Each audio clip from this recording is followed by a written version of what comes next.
ભરૂચ જિલ્લામાં છેલ્લા કેટલાક સમયથી વાહન ચોરીના ગુનાઓ બની રહ્યા છે અને તેમાં પોલીસ દ્વારા વાહન ચોરીને ઉકેલવા માટે બાતમીદારો સહિત લોકોને કામે લગાડ્યા છે। ત્યારે ભાનોલી પોલીસને મળેલી બાતમીના આધારે સુરતના અરેઠના હરિયાલ ગામે રહેતા રાજેન્દ્ર વસાવા અંકલેશ્વર ખાતે બાઇક લઈને ફરી રહ્યો છે તેવી બાતમી મળતા જ ભાનોલી પોલીસે તેની અટકાવી તપાસ કરતા રાજેન્દ્ર વસાવા પાસેથી 5 ચોરીના ગુના ઉકેલાયા હતા। અંકલેશ્વર, વાલિયા, પાનોલી, ડેડિયાપાડા સહિત વિસ્તારમાં એક કાર, રિક્ષા, 3 મોટરસાઇકલની ચોરી કરી હોવાની તેણે કબૂલાત કરી હતી।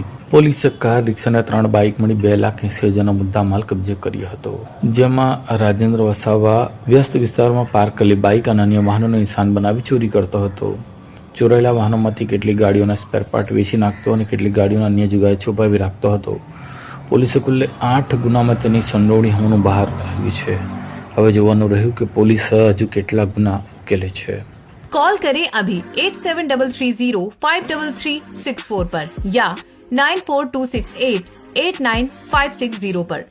हिमालय इंटरप्राइजेज, जियो मार्ट डिजिटल भरूच,